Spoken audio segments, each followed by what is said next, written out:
다음 내용으로 들어가 보도록 하죠. 이게 내용은 좀 이렇게 아직 책으로 안 들어갔으니까, 근데 단테에 대해서 우리가 좀 알고 들어가면 그나마 좀 보이니까 그렇게 좀 지루하더라도 이해해 주시고 들어가 보도록 하겠습니다. 베아트리체 얘기를 안 할 수가 없죠. 네, 베아트리체 아까 얘기한 것처럼 베아트리체는 단테의 책에 등장하는 일종의 뮤즈 같은 거예요. 영감을 주는 존재 정도로 생각하시면 되죠. 베아트리체가 죽은 뒤에 2년 뒤에 쓰여진 단테의 산문을 통해서 알려지게 된 인물입니다. 사실 아까도 말씀드렸지만 베아트리체하고는 딱 두 번뿐이 만난 적이 없어요. 첫 번째 만났을 때가 바로 9살 때 베아트리체의 아버지가 은행가였는데 그 은행가 파티에 아버지가 초대를 받아가지고 단테를 데리고 어린 9살짜리 단테를 데리고 가서 그 파티에 참석했는데 그 파티에서 베아트리체를 처음 만났대요. 처음 만났는데 그때 이제 사랑의 감정을 느꼈다는 걸 평생의 어떤 영감으로 삼고 있어요. 자신은. 그러니까 자기가 그냥 단순히 좋아하는 음식을 봤다 뭐 이런 게 아니라 사랑을 느낀 거죠. 네, 이성에 대한 사랑. 그래서 9살 무렵에 동갑인 그녀를 보고 처음 애정을 느꼈던 경험이 평생의 문학적 영감으로 작용했다라고 단테 스스로도 이 새로운 삶에서 적고 있어요. 1277년에 12세 무렵 단테는 당시에는 이제 피렌체 가문이 이제 좀 그럴듯한 가문은 정치인이나 뭐 길드 가문이나 이런 데들은 대부분 다 정략 결혼을 했기 때문에 단테도 마찬가지로 이제 아버지가 정치인이었기 때문에 젬마 도나티라고 하는 정치인 가문 사람 딸하고 12세 무렵에 약혼을 하고요. 실제로 1921년에 결혼까지 하고 아이까지 낳아요. 네, 그래서 사실은 9살에 처음 만나고 헤어지고 그 다음에 사춘기 무렵에 한번 만나고 딱 2번 만나고 난 다음에는 죽은 소식만 듣게 된 거죠. 베아트리체를. 신곡에서는 베아트리체를 뭐라고 얘기하냐면 내 마음의 여주인이다 라고 묘사를 했지만 사실 그의 작품 전체에 한 번도 아내가 등장하진 않아요. 네, 그러니까 그런 면에서 봤을 때 이 베아트리체를 책을 쓸 때 영감을 주는 존재, 그러니까 작품을 할 때 영감을 주는 존재 정도로 인식하고 있구나. 그러니까 뭐 남자에게 같은 남성이니까 남성에게 어떤 여성적 매력을 선사해주는 존재 이런 건 아니에요. 제가 봤을 때는 읽어보면 여성적인 매력 때문에 이 베아트리체에게 반했다 이런 게 아니라 그 막연한 어떤 감정 이런 것들이 점점 쌓이면서 어떤 신성한 존재처럼 신성한 감정, 추억처럼 자신에게 하나의 관념으로 만들어진 거겠죠. 만약에 생각해보시면 아시겠지만 만약에 베아트리체하고 결혼했다고 치면 불행했을 거 아니에요. 왜냐하면 베아트리체는 결혼하고 얼마 안 있다가 죽거든요. 병으로. 새로운 삶에 적힌 그의 언급에 따르면 그들은 9세 때 처음 만난 이후 18세 무렵에 단 2번 만났습니다. 그러니까 딱 9세, 18세 무렵 딱 2번 만나게 됐다고 보시면 돼요. 그리고 베아트리체는 1287년에 은행가였던 시보네 데이 마르디라고 하는 사람과 결혼을 하고 3년 만에 사망하게 됩니다. 그러니까 만약에 베아트리체하고 단테가 잘 됐다고 한다면 아마 이런 작품들을 우리가 만날 수 없었겠죠. 저희들에게는 오히려 베아트리체하고 만나지 않은 게 천만다행이다 라고 생각될 수도 있겠어요. 어쨌든 이렇게 언급된 바에 따르면 그래요. 이 새로운 삶에 언급된 바에 따르면 9세 때 만나고 저는 왜 그랬는지 모르겠는데 그 이후로 한 번도 만나지 못했대요. 그런데 하루도 빼놓지 않고 그날 이후로 매일같이 이 베아트리체의 집 앞에 단테가 찾아갔다고 해요. 베아트리체를 만나기 위해서. 그런데 한 번도 만나지 못한 거죠. 18살이 될 때까지. 저도 그게 말이 안 된다고 생각하는데 어쨌든 한 사람을 또 찾아갔나 보다. 뭐 매일같이 찾아가진 않았겠죠. 베아트리체가 집 밖으로 나가지 않았는데 단테도 할 일이 있으니까. 어쨌든 18살쯤이 됐을 때 다시 만났을 때의 기억을 이 새로운 삶에서 언급하고 있는데 그 장소가 참 매력적이에요. 다리. 예, 이 베키오 다리예요. 지금도 있어요. 이대로 있어요. 지금도. 그림에서 네. 사진에서. 이게 베키오 다리고 이 베키오 다리가 베키오 궁까지 연결되어 있어요. 과거에 백희호 궁은 이 메디치 가문이 소유한 궁이에요. 군주로 있을 때. 근데 이 메디치 가문의 메디치 사생가가 비만이었대요. 네, 성인병이 좀 많았는데 의사가 운동을 좀 해야 된다. 궁에만 있지 말고. 근데 당시의 피렌체가 물론 훌륭한 도시였긴 했지만 도로가 좁아요. 지금도 피렌체에 가보시면 과거의 모습 그대로 남아있거든요. 근데 도로가 너무 좁아. 그래서 왕이 밖에 나와서 걸어 다니면 반드시 다른 사람들하고 부딪히게 돼 있어. 그러니까 지금 가도 그래요. 그렇게 그 정도로 좁은 골목들로 이루어져 있어요. 피렌체는 여전히. 그러니까 밖에 나갈 수는 없죠, 왕이. 그래서 어떻게 군주가 나갈 수가 없으니까 백희호 궁에서부터 여기가 아르노 강인데 이 아르노 강까지 한 바퀴 쭉 돌아서 들어올 수 있는 코스를 만들어서 그걸 다 지붕으로 덮어버린 거야. 다 외부에서 볼 수 없게. 군주가 이동하는 모습을. 그래서 다리에도 이 똑같이 이걸 씌운 거죠. 지붕을 씌워놓은 거죠. 지금도 여전히 이 안에는 많은 집들이 있어요. 근데 그 다 대부분 명품 매장이에요. 네, 명품 매장, 수제, 화, 뭐 이런 거 하고 있어요. 거기에서 뭐 살 수 있는 건 아무것도 없죠. 아이스크림 한 입 못 사 먹어요. 저희 같은 서민들은. 네. 근데 어쨌든 여기 이렇게 보시면 중간에 테라스가 이렇게 뚫려 있는 걸 볼 수 있죠. 네. 이 건너편에가 베아트리체의 집이었어요. 그래서 단테가 그날도 베아트리체를 보지 못하고 이 강을 건너서 자기 집으로 가려고 오다가 해질녘 노을이 너무 맑게 비쳐요. 지금도 그런데 이 지역이 이제 해질녘이 되잖아요. 그러면 아까도 보시다시피 여기는 높은 건물이 없다고 했잖아요. 네. 지금도 보시다시피 높은 건물이 없죠. 그러니까 해가 약간만 석양이 지면 아르노 강 전체가 금빛이 돼요. 금빛이 돼요. 그리고 이 건물들이 다 노란색 건물들이에요. 그러니까 이 저녁에 햇빛, 석양을 받으면 이게 금처럼 빛나. 노랗게. 그래서 그 모습이 굉장히 황홀하고 여기서는 이제 고기잡이를 지금도 하거든요. 어부들이 작은 조각배 같은 걸 타고 나와가지고 낚시를 해요. 그게 이게 여기 있으니까 단테가 이제 문학적인 사람이니까 너무 아름답잖아요. 여기 기대가지고 풍경을 바라보고 있었던 거죠. 석양을 바라보고 있었던 거죠. 그런데 바라보고 있다 보니까 저쪽 멀리에서 이 강, 요 다리 요 부분이죠. 코너에서 누가 쏙 돌아오는 거야. 등에 딱 밟히는데. 그러고 난 다음에 걸어오는 모습을 보니까 자기가 봤던 베아트리스 거죠. 그게 이제 마지막 말. 근데 말도 못하고, 못 걸고, 그냥 멀리서 바라보기만 했다. 이렇게 이야기하고 있죠. 그런 애틋한 그런 어떤 사랑 이야기도 베아트리스에 있습니다. 이런 것 때문에 조용필 씨는 슬픈 베아트리체라고 노래도 만들어서 부르기도 하고요. 뭐 아주 멋진 곳이어가지고 저도 한 번뿐이 다녀오지 못했지만 나중에 반드시 한번 꼭 다시 가야지라는 생각을 꼭 가지고 있습니다. 너무 비싸고 불편해요. 실제로. 그러니까 도시 자체가 불편한 도시야. 도시 정비를 하나도 하지 않았기 때문에. 근데 너무 아름다워. 불편한데 아름답죠. 그래서 다시 한번 가보고 싶은 그런 도시입니다. 여러분들 기회가 되시면 한번 꼭 여기는 만약에 이탈리아 여행하는데 로마만 거치고 간다. 그러면 그건 절대 안 되는 거예요. 로마 반드시 피렌체는 봐야 되고 그 다음에 추천해드릴 곳이 볼로냐. 볼로냐 여기 이제 등장하는데 볼로냐 사람들이 지옥에 제일 많이 들어가는 걸로 나와요. 네. 근데 당시에 이제 볼로냐가 얼마나 향락에 미쳐있는 도시였는지를 우리한테 보여주는 이야기죠.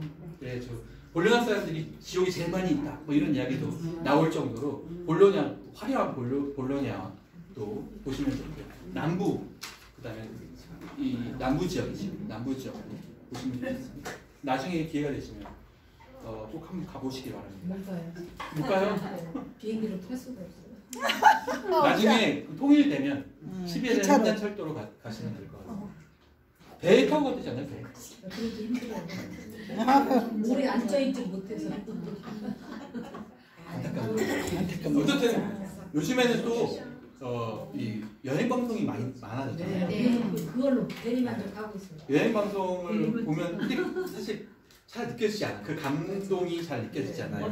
물론 저는 좀 저도 굉장히 뭐랄까 좀 냉소적인 사람이긴 한데 저 같은 사람한테도 그게 감동으로 올 정도면 실제로 보티첼리 그림 같은 경우에 백교국에 가면 걸려 있거든요. 네. 비너스의 탄생. 근데 제가 갔을 때 그 보티첼리 그 그림을 보면서 학생들이 이제 여학생들이 어디 견학을 왔나 보더라고요. 뭐 이탈리아 여학생들이 견학을 왔는데 실제로 눈물을 흘리는 사람들이 그렇게 많아요. 네. 그러니까 그 정도로 그냥 그림만 봐도 아름다울 정도의 그런 분위기가 있어요.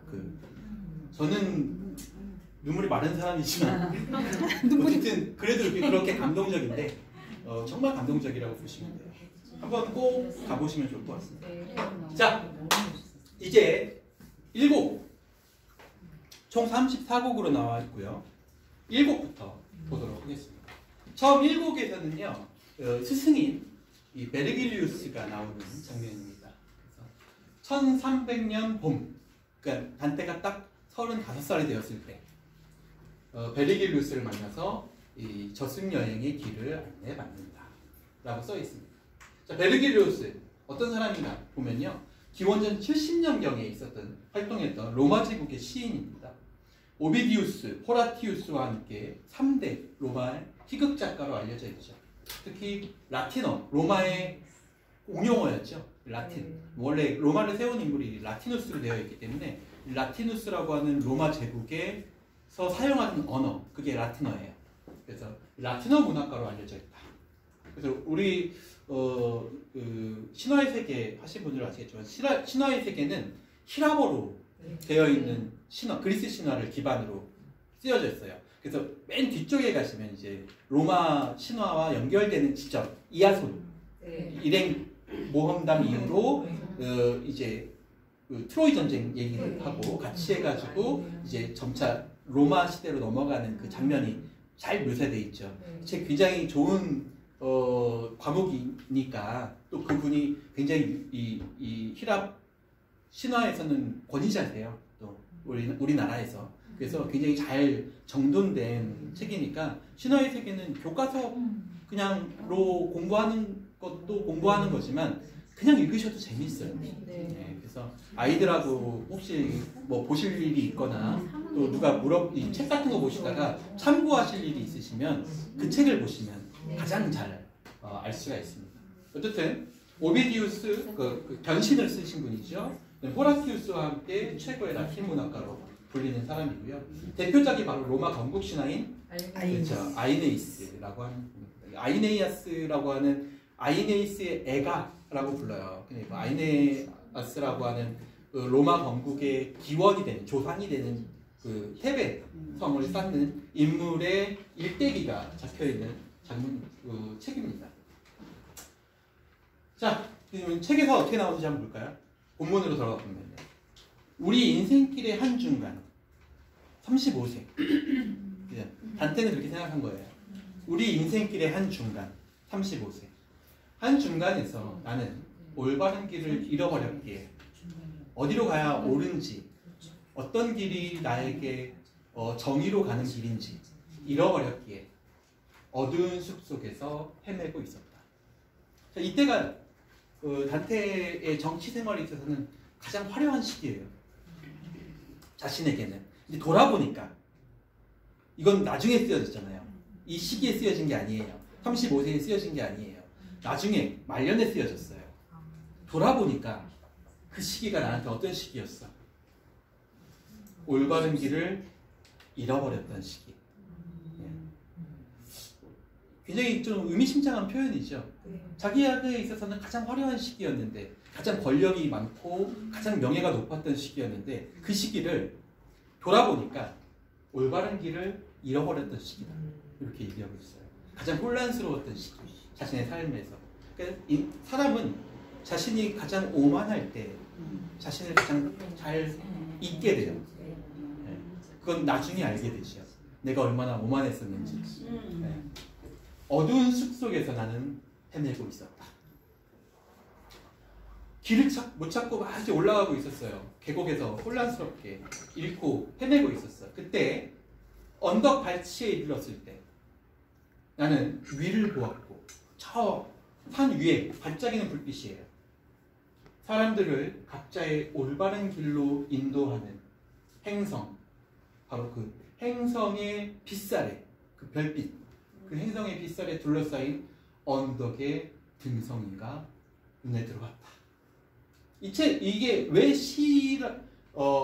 우리한테는 좀 익숙하지 않지만 하나의 소설이지만 동시에 시인 이유는 바로 시상 때문이에요. 어떤 대칭으로 연결되어 있는 시상의 대결을 볼 수가 있죠. 어둠과 빛, 어두운 시절에 빛으로 인도했다라는 얘기죠. 자기가 계곡에 있을 때, 어두운 계곡에 있을 때 밝은 언덕으로 들어왔다라는 이야기.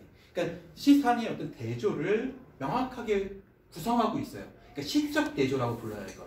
그러니까 시의 형식도 그대로 유지하면서 우리한테 전달될 내용도 충분히 전달하고 있죠. 우리는 이걸 그냥 하나의 시상으로만 기억할 것이 아니라 머릿속에 이미지로 떠올려야 돼. 그게 이 작가가 우리한테 요구하는 거예요. 어떤 모습을 연상시키기를 원하는 거죠. 근데 연상이 왜 안 되죠? 안 되나요? 예, 계속 읽어도 아무리 연상을 하려고 해도 연상이 안 돼가지고. 제가 도와드릴게요. 엄청 제가 그 역할을 하는 거니까. 자, 이제 어느 정도 연상이 되시죠? 네. 어두운 대국과 네. 밝은 언덕. 네. 그 사이에서 왔다 갔다 하고 있는 네. 한 35살의 네. 남성. 네. 네. 근데 올바른 길이 어딘지를 잘 모르는 거야. 네. 근데 저쪽에서 빛이 반짝이긴 해. 네. 그러니까 일단은 길이 힘들더라도 그 빛을 따라가야겠다. 그 빛이 있다는 거예요. 네. 그쪽으로 가면 어떤 길로 갈 수 있다고 생각하는 거예요? 더 올바른 올바른 길로 갈 수 있게. 내 인생을 올바로 마무리할 수 있게. 단테 입장에서는 그렇게 얘기하는 거죠. 내 삶을 이제 마무리해야 되는데, 물론 이 글을 쓸 당시에 단테는 자기가 한 20년 정도 더 살 거라고 봤어요. 근데 이걸 완성하고 바로 죽었으니까. 그 노력을 많이 했다고 볼 수 있어요. 자, 여기 빠졌나 보다. 진이 빠졌나. 다음 얘기로 들어가 볼까요? 자, 그런데 오래 사는 편이지. 예, 그런데 가파른 길이 시작될 무렵 매우 가볍고 날쌘 표범 한 마리가 내 길을 완전히 가로막았으니, 자, 빛이 비쳐가지고 좀 어렵더라도 저쪽으로 가면 내 삶이 올바로 마무리될 것 같다. 천국으로. 좀 올라가려고 하는데 짜잔 하고 등장했어. 날쌘 표범 한 마리. 표범은 전통적인 이 그림, 그러니까 도상학상의 그 형태로 보면 이제 음란함을 상징한다고 해요. 움직이는 모양이나 그다음에 찍혀있는 점 같은 것들 있죠. 이런 것 때문에 음란함으로 묘사돼요. 그러니까 음란함이 처음에 온 거야. 유혹이죠. 올바른 길로 가고자 하는 한 남성에게 처음에 당도한 유혹, 장애물이죠. 그게 바로 음란함이야. 처음에 사람은 뭐 알잖아요. 남성들이, 그 다음에 우리도 다 사람들이 처음에 막 청춘이 막 불타오를 때는 대부분 다 이 음란함에 끌려서 자신의 선택을, 잘못된 선택을 하는 경우들이 많아요. 그래서 처음에 날쌘 표범이 자기를 유혹했다라는 내용이 있습니다. 때는 마침 아침이 시작될 무렵이었고 나는 이 표범이 무서워서 몇 차례나 되돌아가려고 돌아섰다는 거야. 아, 천국이 뭐 중요해 라고 하면서 내 삶이 더 중요하지 라고 하면서 돌아가려고 몇 차례나 그러고 있었다는 거예요. 그때가 마침 아침이 시작될 새벽 무렵이야. 함께 있었던 별들과 함께 태양이 막 솟아오르고 있는 거죠. 처음에는 작은 불빛이었는데 이제는 거대한 태양도 솟아오르고 있는 거야. 그래서 달콤한 계절과 시간에 힘입어 그래도 이제 빛이 저렇게 강하니까 그래도 무서움을 이겨내고 한번 가봐야겠다. 힘입어 저 날렵한 가죽의 맹수에게서 벗어날 희망을 갖기도 하였다. 그런데 내 앞에 또 장애물이 나타났어요. 바로 사자란 말이죠. 사자는 오만함이죠. 오만함. 네, 도상학적으로 오만함이야. 그러니까 어느 정도 나이가 들고 난 다음에 이제 음란함의 유혹에서 어느 정도 자유로워졌다고 생각했을 쯤에 그 사람에게 찾아오는 또 다른 유혹은 명예이죠. 명예. 정치적인 명예, 뭐 지식인으로서의 명예, 존경, 뭐 이런 것들이에요. 그런 오만함이 나타나는 것을 보고 또 나의 두려움은 여전히 또 사라지지 않고 또 뒷걸음질 치기 시작하는 거예요. 올바른 길이 어디라는 걸 알고 있는데 어느 방향이라는 걸 알고 있는데 그 방향으로 가는 데는 여전히 표범도 나타나고 사자도 나타나는 거죠. 그리고 마지막으로 등장하는 또 한 마리의 짐승이 있습니다. 바로 암늑대. 마지막에 잘 오만함도 비껴나가고 난 다음에 또 올라가려고 하면 이제 마지막으로 도달하는 또 다른 유혹. 암늑대죠. 탐욕을 의미해요. 더 많이 가지고자 하는 마음. 그래서 암늑대 한 마리가 나타나는 거예요. 수많은 사람을 고통 속에 몰아넣은 그 암늑대가 엄청난 탐욕으로 빗정 마른 몰골로는 내 앞에 나타나는 모습을 보고 나는 얼마나 두려움에 사로잡혔는지. 바로 이거죠. 안토코, 이 단테를 주제로 그림을 그린 대표적인 작가 안토코입니다. 예, 1800년대에 그려진 그림입니다. 보면 이제 이 단테의 모습이 보여 있고요. 써 있고 이제 여기는 이제 베르길리오스가 오고 있는 장면입니다. 여기는 지금 잠들어 있는 모습이에요. 꿈을 꾼 거죠. 그러니까 안토코는 자기 꿈을 꿨는데 그 단테가 꿈을 꿨는데 꿈속에서 이런 환상을 보았다고 생각하고 있는 거예요. 그래서 이 뒤에 보시면 이제 언덕 저 멀리 빛나는 언덕이 보이고요. 그 언덕을 향해서 올려가려고 하는데 이제 표범, 그 다음에 사자, 암늑대. 암늑대는 피쩍 마르게 이렇게 묘사를 해놨죠. 그렇게 해서 가고 있습니다. 이제 이렇게 어려운 상황에 처해 있는데 옆에 이제 길잡이가 막 도착하고 있는 그런 모습을 희망적으로 그리고 있습니다. 그래서 보시면 시상처럼 이 잠자고 있는 요 모습, 이 부분은 어둡게 묘사하고 있어요. 그렇죠? 반면에 이 베르길리우스로부터 오는 이 지점은 밝게 묘사하고 있죠. 시상하고 맞죠? 시상에서도 어두운 계곡에서 밝은 언덕 이렇게 묘사하고 있기 때문에 시상의 배치하고도 정확하게 일치하게 양쪽으로 대칭적으로 배열을 해서 이 시상의 이미지를 그대로 이 그림으로 만들려고 한 거예요. 좋은 작품이죠. 그 원작의 의미를 충분히 반영한 그런 아주 좋은 작품이라고 볼 수가 있습니다. 나중에 안토코의 작품 몇 가지를 더 보게 될 테니까 또 지나가면서 한번 보도록 하죠. 자, 그래서 이제 베르길리우스가 막 이제 이 새 짐승으로부터 도망치고 있었는데 내가 낮은 곳으로 곤두박질하는 동안 막 구르는 동안 내 눈앞에 갑자기 한 사람이 나타났는데 오랜 침묵으로 인해 희미해 보였다. 네. 처음에 그러니까 오랜 침묵, 이미 오래전에 죽은 사람이라는 얘기겠죠. 그러니까 지금 이 책을 보고 있는 사람들은 아직 베르길리우스인지 몰라요. 여러분은 알지만 그렇죠? 이 책을 처음 접했다고 생각하면 아직 누군지 몰라. 근데 희미하게 비치는 인물이야. 아, 오래된 영혼이겠구나 생각해 볼 수 있죠. 오랜 침묵으로 인해 그러니까 죽어 있었다. 네, 오랜 침묵으로 인해 희미해 보이는 인물. 나는 근데 그 사람이 등장해서 네, 자기를 소개하죠. 네, 자기를 소개해.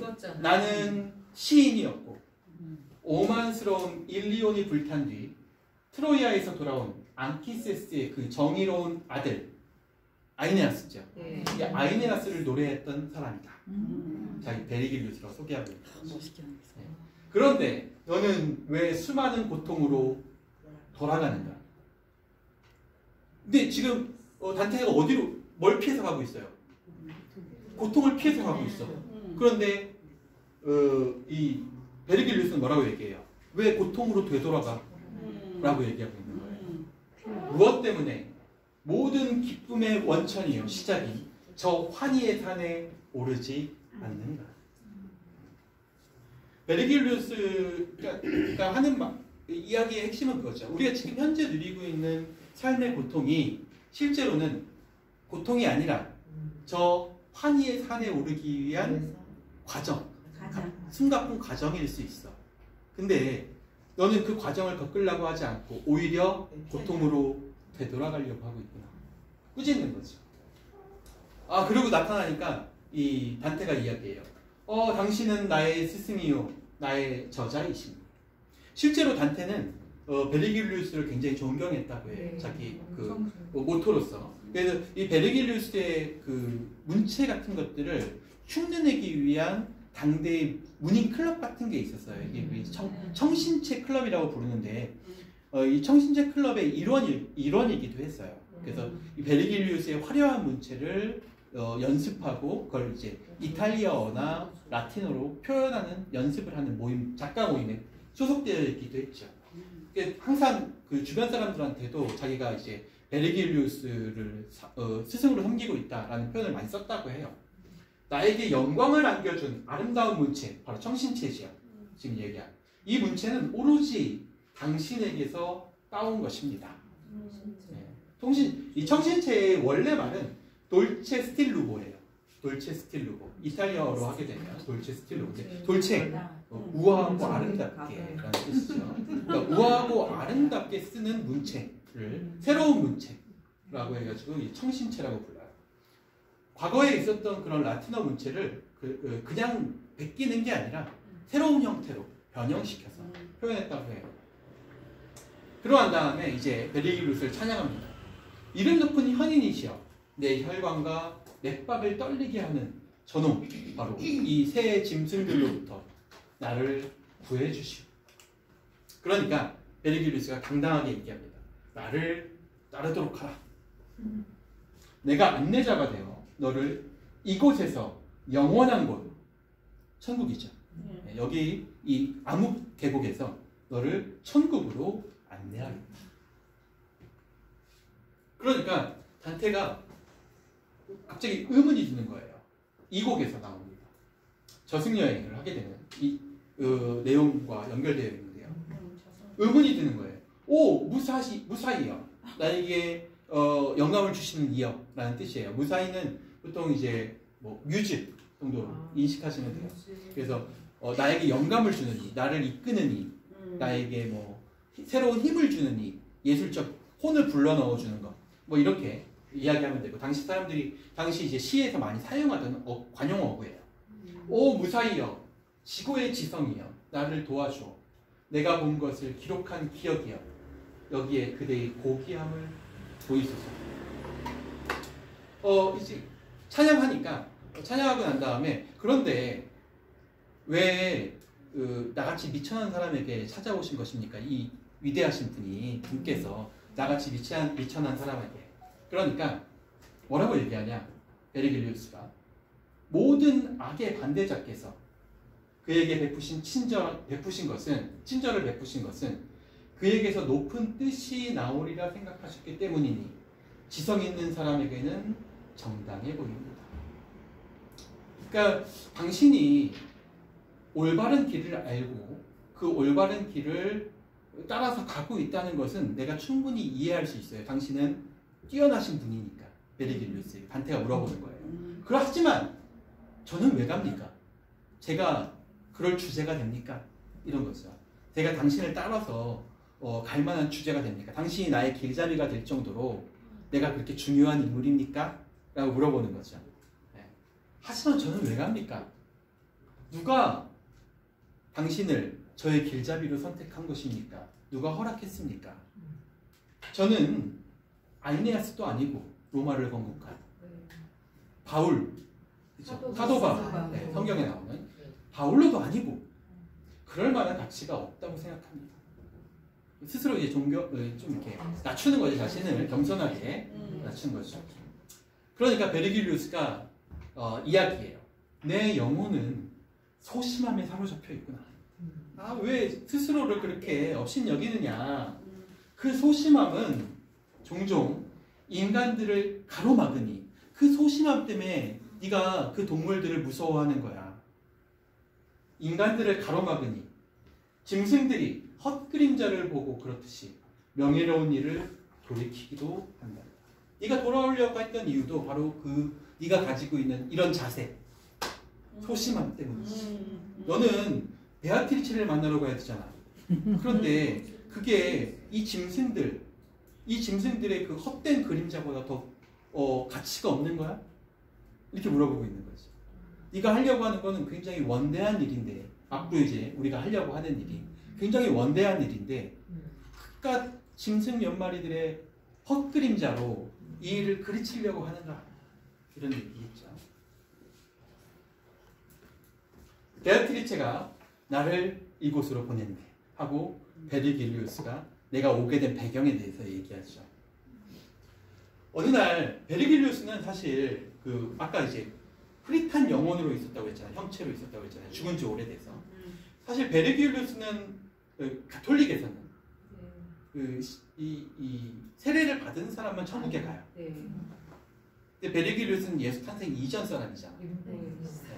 그러니까 당연히 베르길리우스는 세례를 받지 못했어요. 뿐만 아니라 소크라테스나 그 아리스토텔레스 같은 플라톤 같은 많은 사람들도 다 세례를 받지 못했죠. 그러니까 이 사람들이 실제로는 천국에 가지 못했어야지 설명이 되고 그 가톨릭의 원리가 그걸 설명하기 위해서 지금 이야기하고 있는 거예요. 이 이야기를 하고 있는 거죠. 베르길리우스는 시무룩한 얼굴을 하고 있어요. 천국에 있지 않으니까 지금 이 계곡으로 내려온 것 아니에요. 근데 계곡에 내려올 때 자신에게 천국에 올 수 있는 조건에 대해서 이야기해준 베아트리체가 있어. 베아트리체는 굉장히 단테를 걱정하는 인물로 등장해요. 혹시나 단테가 나를 찾아오는데 올바른 길을 잘못 들지 않을까 해서 막 전전긍긍하고 있는 거야. 그런 상황에서 베르길리우스를 불러서 내 낭군, 그렇죠? 단테를 좀 올바른 길로 인도해다오라고 부탁하는 장면이에요. 오 친절한 만토바의 영혼이여, 그대의 명성은 아직도 세상에 남아 세상에 지속될 때까지 이어질 것이요. 베르길리우스의 고향이 만토바여서 만토바의 영혼이여, 이렇게 이야기하고 있죠. 행운이 따르지 않는 내 친구 단테죠. 길을 잃고 헤매고 있어, 계곡에서.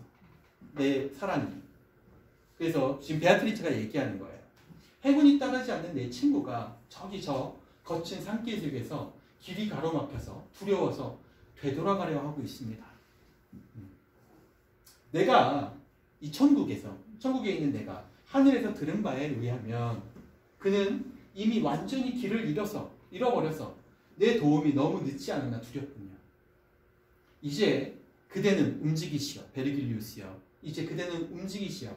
그대의 훌륭한 말과 청신체, 구원에 필요한 수단, 용감함, 무쌍함으로 그를 도와주어 나에게 위안을 주십시오. 내 마음을 좀 평온하게 해달라. 그대를 보내는 나는 베아트리체. 다시 돌아가고 싶은 곳에서 왔으니 사랑이 나를 움직여 이렇게 말합니다. 다시 돌아가고 싶은 곳. 자기가 원래 있던 곳은 천국이야. 그런데 단테가 너무 걱정돼서 베르길리우스가 있는 림보까지 내려온 거야. 손수 내려와서 베르길리우스에게 부탁을 하고 나한테까지 좀 이끌어달라 라고 부탁하기 위해서 여기까지 내가 몸소 내려왔다. 다시 돌아가고 싶은 곳에서 내가 왔으니 사랑이 나를 움직여 이렇게 말합니다. 내가 여기까지 천국을 이 지옥의 어두움을 무릅쓰고 여기까지 내려온 이유는 사랑이 나를 움직였기 때문이죠. 내가 나의 주님 앞에 가게 될 때, 다시 천국으로 가게 될 때, 그때 베르길리우스 당신을 잊지 않을게. 그래서 그대에 대한 칭찬을 자주 하겠습니다. 그러면 혹시라도 알아요? 당신을 천국으로 보내주실지. 이 얘기죠. 연옥으로 가야죠. 어쨌든 이 책의 문학적인 부분이 바로 여기 있어요. 아까 우리가 쉘링이 얘기했던 부분도 여기서 충분히 발견할 수 있죠. 그러니까 기본적인 어떤 시상의 대조 같은 것들을 유지하면서 그 안에 등장하는 인물을 그리스 로마 신화에 등장하는 인물들, 실제 역사 속에 있었던 인물들, 그 다음에 바울로 같은 성경 속에 등장하는 인물들까지 같이 집어넣어버려요. 그리고 실제로는 바울로와 아까 얘기했던 베르길리우스 같은 사람은 뭐 전혀 중요하지 않은 그런 아이네아스도 그렇고 그런 사람들은 전혀 서로 연관이 없는 인물인데도 이 한 시 안에 집어넣어 놓고 이 단테를 인도하는 이 목적, 천국까지 가는 이 여정의 어떤 수단으로 사용하고 있죠. 굉장히 과감한 선택을 하고 있는 거예요. 이런 부분에서. 사람들은 또 그걸 읽으면서 여기에 이 사람도 등장하고 저 사람도 등장해? 오, 이거 스케일이 큰데? 이렇게 느끼게 되는 거죠. 게다가 베아트리체는 이미 유명했어. 아까도 얘기했지만 연애시로 이미 베아트리체를 많이 소개한 전적이 있어요. 단테는. 그래서 이 책을 읽는 사람들이 단테의 책이라는 걸 알고 또 베아트리체에 대한 이야기도 알고 있다고 한다면 아, 그 베아트리체와 과연 어떻게 사랑이 이루어질 것인가. 현생에서는 이루어지지 못했지만 천국에서 이루어지겠구나라는 기대감도 갖게 만드는 그런 요소도 들어있죠. 그런 것 때문에 이게 하나의 완결된 형태의 신성 희곡이라고 이야기되는 거예요. 새로운 형태의 내용, 스케일과 그 주제를 다양하게 세속소설도 아니고 그렇다고 교훈소설도 아니야. 시대를 구분하지 않는. 그렇죠. 그 두 가지를 버무려서 새로운 스케일로 만들어낸 거죠. 이게 바로 단테의 신곡이 가지고 있는 근대 문학적 의의라고 볼 수가 있습니다. 자, 그러면 이 소심함, 단테가 가지고 있는 소심함, 이걸 떨쳐내버리는 것이 올바른 길로 가기 위한 가장 중요한 단계예요.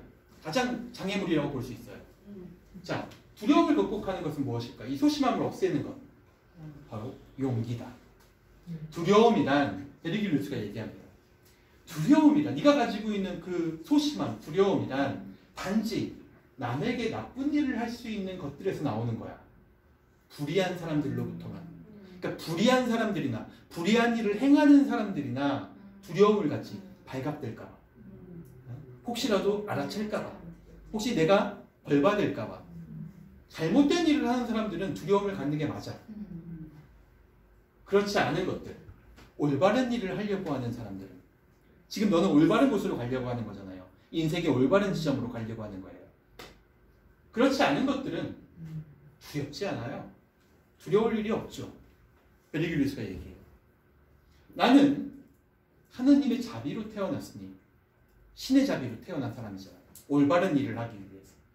그대들의 불행은 나를 건드리지 못하고 내가 살아있는 한 신이 나를 데리고 가는 그때까지 어떠한 불의도 나를 해치 못할 것이며 이 불타는 불꽃도 나를 휩싸지 못할 것이다. 정의에 대한 이야기죠. 소심함은 어디서 나오니까? 단테가 생각했을 때 자신이 조작된 혐의를 받고 부패 혐의를 받고 추방당했어. 근데 이 추방당할 때 너무 다시 피렌체로 가서 항변을 해야 되는데 두려운 거예요. 두려웠던 거예요. 그래서 혹시 가면 흑당파에서 나를 잡아서 죽이지 않겠는가. 내가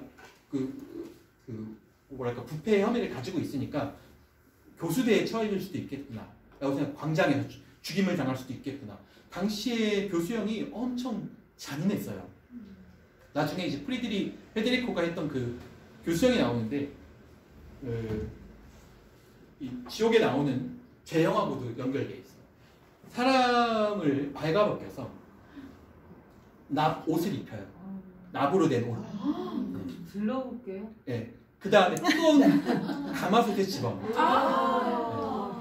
광장에다가 불을 떼고. 그러면 이 납이라는 게 녹잖아요. 녹으면서 살에 들러붙으면서 온통 고통을 당할 거 아니에요. 쉽게 죽지도 않죠. 심지어. 어떻게 다 녹을 때까지. 네. 그런 끔찍한 형벌을 실제로 행했던 시대예요. 그러니까 이 자신의 단테 입장에서는 거기에 돌아가지 못한 거야. 네. 돌아보면, 생각해보면. 내가 거기 가서 올바른 일을 하기 위해서 내 조작된 이 부패 혐의를 벗어버릴 수도 있었는데 항변하면서 강력하게 죽음도 두려워하지 않고 난 그랬다면 천국으로 갔겠지. 올바른 일을 행하는 사람이니까. 그런데 가로막혔다는 거야. 두려움, 소심함 때문에. 거기에 대해서 스승인 베르길리우스가 가르침을 주는 장면이죠. 나중에 나이가 들어보니까 결국엔 다 단테가 쓴 거잖아요. 나중에 나이가 들어보니까 그때 내가 너무 소심했어. 좀 더 용감하게 사람들 앞에 나섰어야 되는데 항변했어야 되는데 그런 아쉬움을 여기서 얘기한 거예요. 그대들의 불행은 나를 건드리지 못하고 불타는 불꽃 이 얘기죠. 불타는 불꽃도 나를 휩싸지 못합니다. 내가 정의롭다고만 한다면. 아쉬움을 토로하고 있습니다. 꽃들이 밤의 추위에 고개를 숙이고 움츠렸다가 태양이 환하게 비치자 다시 줄기에서 활짝 피어서 일어나듯이 그렇게 나는 지친 힘을 되살렸다. 이 이야기를 듣고 베르길리우스로부터 지쳐서 쓰러져 있었는데 이제 조금씩 힘을 얻기 시작해 단테가. 그러면서 마치 시들었던 꽃이 다시 피어나듯 그렇게 나는 지친 힘을 되살렸고 내 가슴 속에는 이제 드디어 뭐가 생겼어? 멋진 용기가 두려움을 극복할 수 있는 소심함을 극복할 수 있는 이 멋진 용기가 흘러서 마치 해방된 사람처럼 말하였다. 그래, 난 지옥으로 가겠네.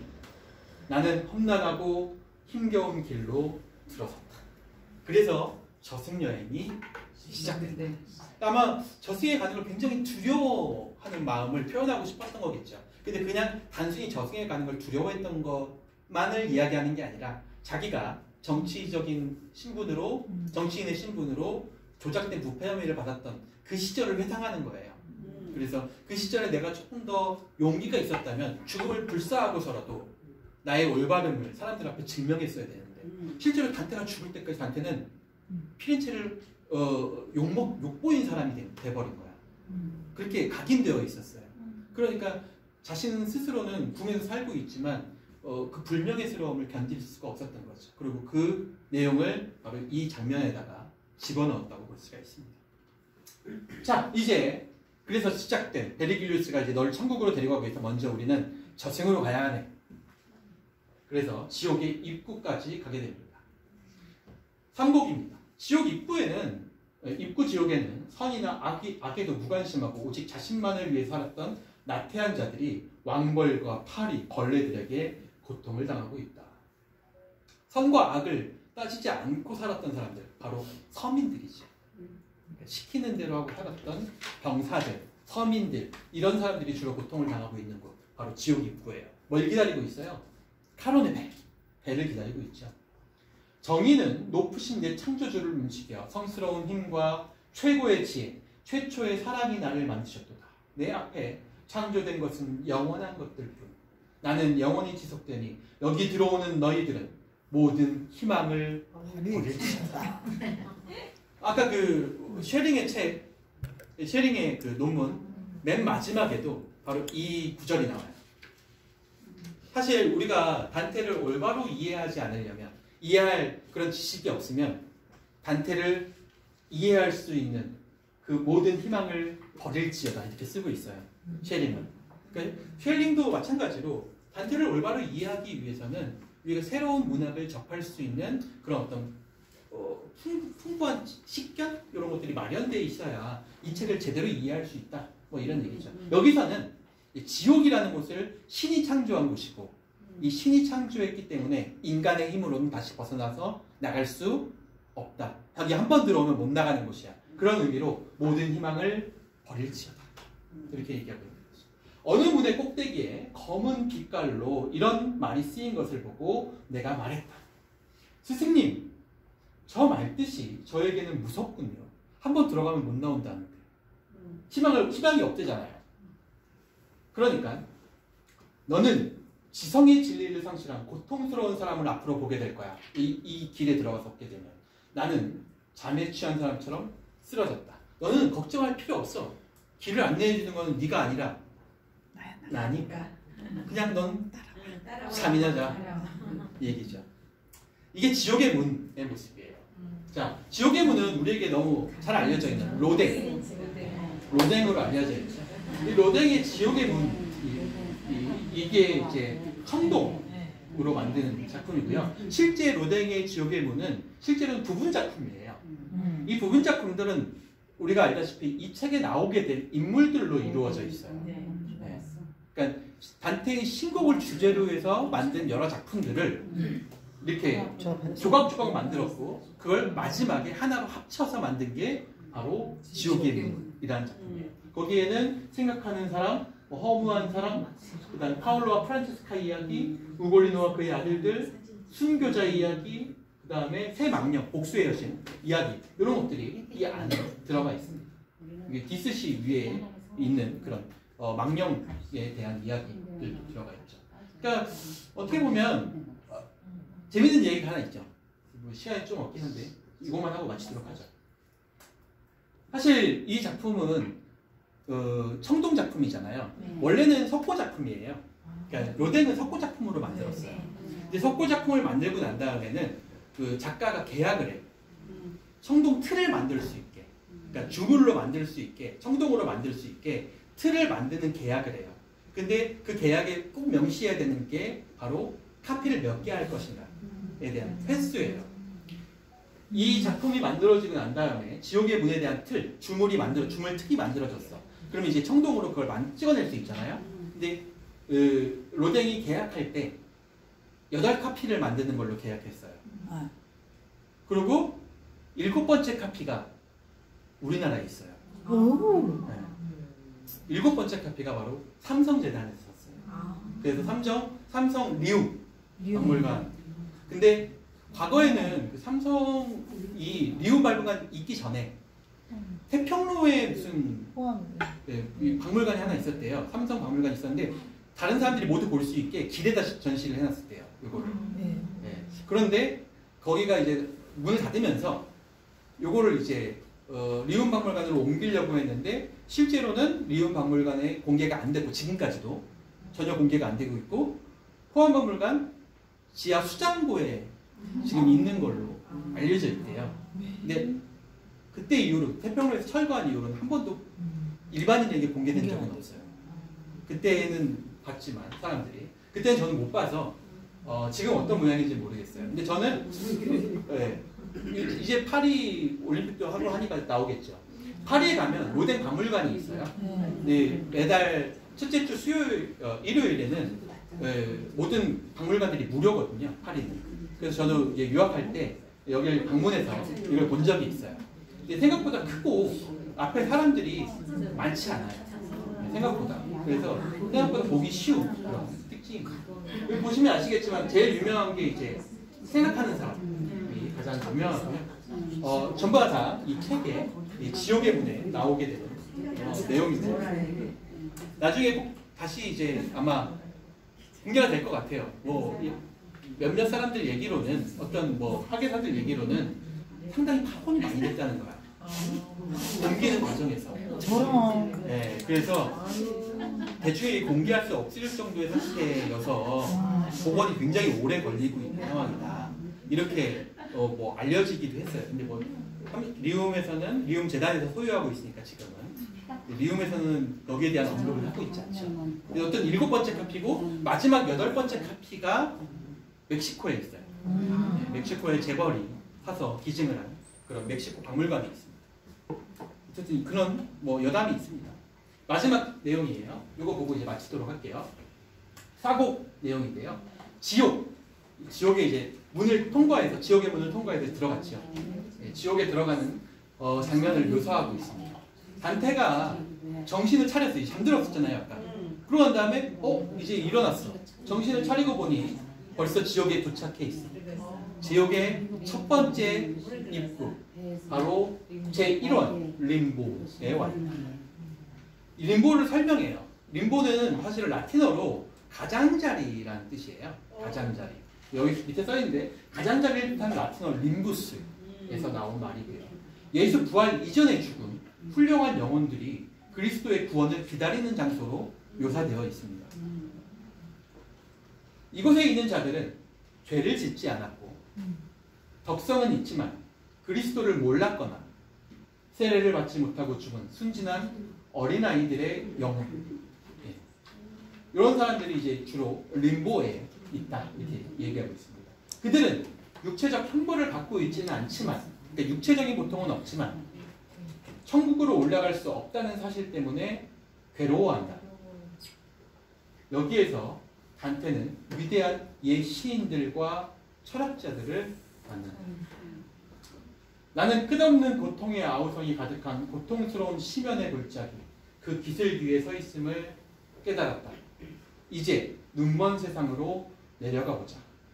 헬스칸 표정으로 시인은 말을 꺼냈다.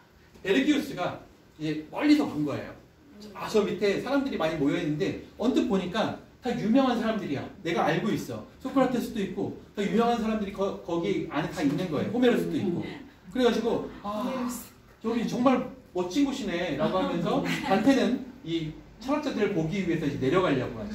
그런데 거기 그 골짜기에서는 뭐가 들려오고 있어? 고통스러운 심연, 고통스러운 신음소리가 들려오고 있는 거예요. 그들은 육체적 고통을 받지 않고 천국에 갈 수 없는 아쉬움을 토로하고 있는 거죠. 그렇게 이야기하고 있으면서 기슭에 슬피 우는 소리가 많이 내려오는데, 자, 한번 내려가서 볼까? 하면서 이끄는 베르기우스의 표정을 보니까 베르기우스의 표정도 좋지가 않아. 본인도. 그렇죠. 헬쑥한 표정. 왜 그런가 했더니 본인도 여기에 살고 있으니까. 자기도, 그러니까 베르기우스가 이제 기원전 4세기 사람이에요. 그래서 예수 탄생 이전 사람이니까 당연히 세례를 받지 못했고 당연히 이제 지옥에 있는 걸로 묘사가 돼야 돼요. 언제 베아트리체가 자신에게 부탁을 하면서 이제 희망을 줬잖아.